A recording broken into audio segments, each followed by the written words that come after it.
Picture this. World War I, men dying, women are thriving. Women need to support themselves, so they go in masses to get jobs. For money. This led women to thinking, well, if he's gone, who says I'll have another? So women were more focused on themselves and making the most of life. This exposed them to illegal alcohol, jazz clubs, and driving cars. Not to mention the 19th Amendment allowing women to vote. Classic girl of the century. Lots of makeup, like lipstick, mascara, very high heels. Lingerie and bras as opposed to corsets. And they would have bobs in rebellion to the previous generation's long, flowy hair. These girls were focused on their own life instead of a boring family and were prideful in having their own jobs, leading to them making their own rebellious choices. This had them portrayed as free, strange, and wild. Everyone approved of the new freedom and lifestyle of flappers. Example, states such as Utah, Virginia, and Ohio passed laws restricting the amount of clothing they could wear, but many also encouraged the new womanly power. Yay, woman! Many followers came after her, but Clara Bow was the original it girl. They were more celebrity-type flappers.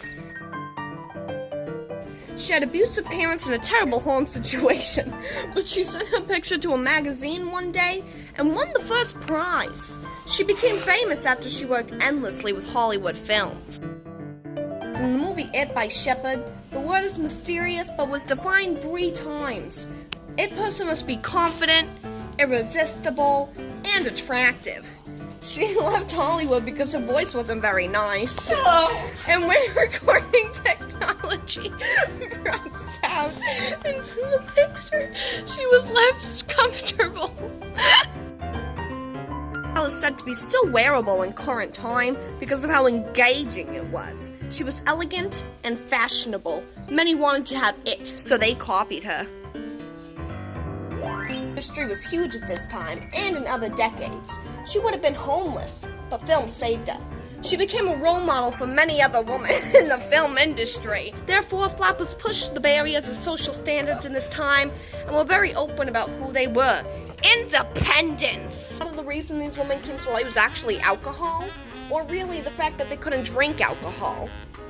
They loved to do things they weren't supposed to, so abolishing the law was perfect.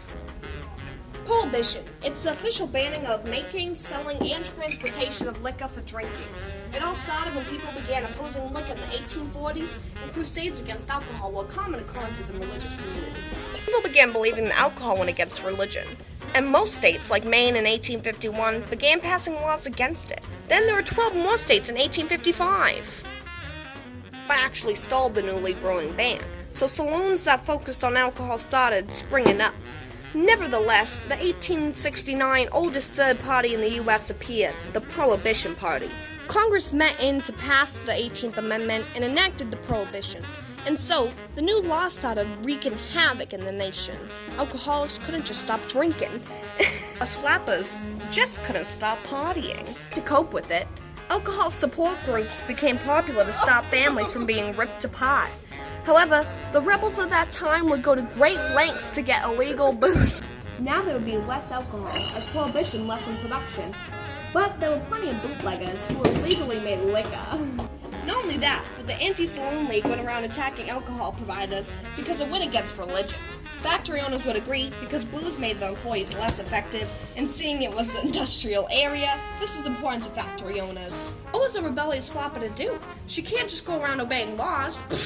No, they found ways to get past authorities. Illegal pubs popped up everywhere. You could whisper at someone's door and ask for the goods, or people would attach wood blocks shaped like cow hooves to their shoes. This would mislead the police. They would hide flasks and books and canes under huge coats and other parts of their outfits, lamps, mattresses, and cargo trucks, and people would even make booze at home.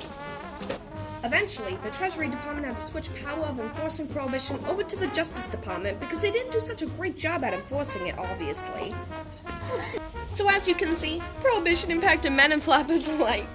Flappers were the women who created the independent and free-spirited women we have in today's society. Unfortunately, the flapper era came to an end in 1929 because the economy crashed and the Great Depression came about. The style may have died, but the legacy continues within today's style. And women still drive cars. Man, who let that woman drive?